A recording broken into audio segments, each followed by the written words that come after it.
તો નમસ્કાર દર્શક મિત્રો, સ્વાગત છે તમારું અમારી આ યુટ્યુબ ચેનલમાં। તો મિત્રો, ગુજરાત ગૌણ સેવા પસંદગી મંડળ દ્વારા છે ગાંધીનગર ખાતે છે નવી ભરતીની જાહેરાત છે બહાર પાડવામાં આવી છે।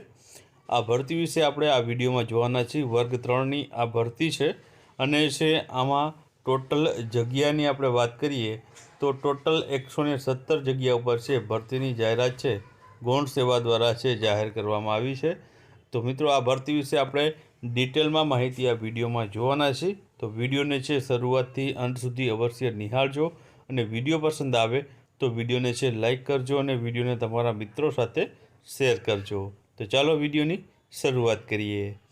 તો મિત્રો, અહીં તમે જોઈ શકો છો કે ગુજરાત ગૌણ સેવા પસંદગી મંડળ દ્વારા આ ઓફિશિયલ નોટિફિકેશન જાહેર કર્યું છે, જેમાં ગાંધીનગર જિલ્લામાં શહેરી વિકાસ અને શહેરી ગૃહ નિર્માણ વિભાગ હેઠળ ભરતીઓ છે તેમાં ફાયરમેન કમ ડ્રાઈવરની વર્ગ 3ની ભરતીની જાહેરાત બહાર પાડવામાં આવી છે।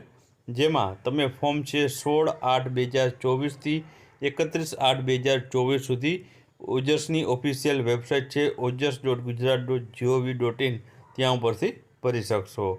અહીં તમે ઓફિશિયલ નોટિફિકેશનમાં જગ્યાની વાત કરીએ તો વર્ગ 3ની ટોટલ 117 જગ્યા છે જે ફાયરમેન કમ ડ્રાઈવર માટેની રહેલી છે। ત્યારબાદ આગળ વાત કરીએ તો આમાં અનામત વર્ગના ઉમેદવારો બિન અનામત જગ્યા માટે પણ અરજી કરી શકશે અને તેઓ બિન અનામતના ધોરણો તેઓને લાગુ પડવાના છે। ત્યારબાદ આગળ આપણે વાત કરીએ તો આ ભરતીમાં પગાર ધોરણ કેટલો છે તો તે આપણે આગળ જોઈશું।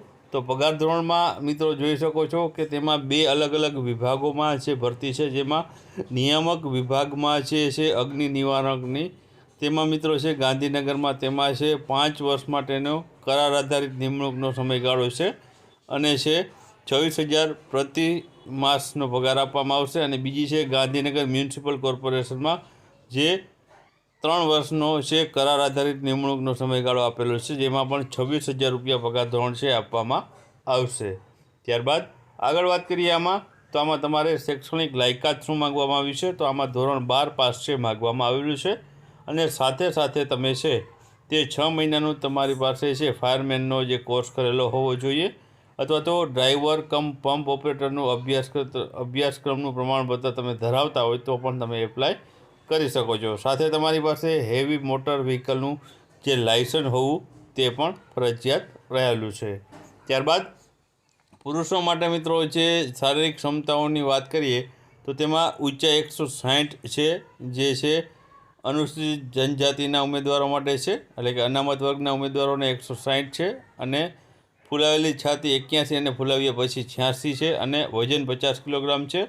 અને બિન અનામત ઉમેદવારોને 165 ઊંચાઈ 81 ફૂલાવેલ પહેલાંની છાતી અને ફૂલાવ્યા પછીની 86 છાતી અને વજન 50 કિલોગ્રામ છે। મહિલાઓની વાત કરીએ તો મહિલાઓમાં અનામત વર્ગની મહિલાઓ અનામત વર્ગની મહિલાને 156 સેન્ટીમીટર ઊંચાઈ અને 40 કિલોગ્રામ વજન છે મિનિમમ, અને બિન અનામત ઉમેદવારો તેને 158 સેન્ટીમીટર ઊંચાઈ અને 40 કિલોગ્રામ વજન રહેલો છે। ત્યારબાદ આગળ વાત કરીએ તો આમાં શારીરિક કસોટીમાં બીજી એક તરણની કસોટી પણ આવે છે આમાં, કેમ કે આમાં ફાયર અને તે માટેની ભરતી છે તો આમાં તરણ 200 મીટરની તે 6 મિનિટમાં પૂર્ણ કરવાની રહેશે અને તમારે આમાં તે સમયમર્યાદામાં ક્વોલિફાય કરવાનું રહેશે। ઉપરાંત 2 કિલોમીટરની સામાન્ય દોડ 12 મિનિટ સુધીમાં પૂર્ણ કરવાની રહેશે અને 30 મીટર અને 63 હોજનો પાઇપ ઉંચકીને 100 મીટરની દોડ કરવાની રહેશે। તે 30 સેકન્ડમાં સુધીમાં એક જ પ્રયત્ને સફળતાપૂર્વક પૂર્ણ કરવાની રહેશે। ત્યારબાદ રસ્સો પકડી ગાંઠ વગર 20 ફૂટ ચડવાનું રહેશે, જે 2 પ્રયત્નોના સફળતાપૂર્વક પૂર્ણ કરવાના રહેશે। તો આ પ્રમાણે તેની શારીરિક કસોટી છે। ત્યારબાદ વાત કરીએ તો આમાં તે વયમર્યાદામાં છૂટછાટની વાત કરીએ તો સામાન્ય કેટેગરીની મહિલાઓને 5 વર્ષની અને અનામત કેટેગરીના પુરુષને 5 વર્ષની છૂટછાટ છે। અનામત કેટેગરીની મહિલાને 10 વર્ષની છૂટછાટ અને માજી સૈનિકને આમાં 3 વર્ષ સુધીની છૂટછાટ જોવા મળવાની છે। ત્યારબાદ આગળ વાત કરીએ આ ભરતીમાં તો આ ભરતીમાં કોમ્પ્યુટર અંગેની જાણકારી હોવી ફરજિયાત રહેલી છે। તમે ધોરણ 10 અથવા ધોરણ 12માં કોમ્પ્યુટર વિશે રાખીને પાસ કરેલું હોય અથવા તો તમે જે કોમ્પ્યુટરનો સર્ટિફિકેટ ધરાવતા હોય તો તે પણ આમાં ચાલશે. ત્યારબાદ આગળ વાત કરીએ શૈક્ષણિક લાયકાત વયમર્યાદા આપણે જોઈ તો તે મિત્રો 31/8/2024ની સ્થિતિમાં છે તે આ ગણવામાં આવશે.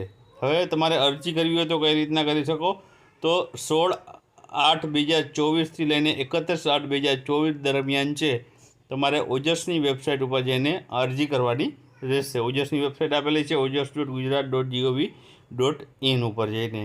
ત્યારબાદ આગળ વાત કરીએ તો આમાં તમારે બધી જે છે ફોર્મ ભરવા ત્યારબાદ આપણે છે જે અરજી ફી કેટલી ભરવાની રહેશે જે પરીક્ષા ફી છે તો બિન અનામત વર્ગને 500 રૂપિયા જ્યારે અનામત વર્ગને છે 400 રૂપિયા ફી ભરવાની રહેશે. અને મિત્રો આ ફી છે જે પરીક્ષા આપવા જશે એટલે કે પરીક્ષામાં ઉપસ્થિત થનાર ઉમેદવારોને છે પરીક્ષા ફી છે જે પરત કરવામાં આવશે તેવું મિત્રો છે આમાં જણાવવામાં આવ્યું છે. તો મિત્રો આ ભરતી આવી છે ગાંધીનગરમાં.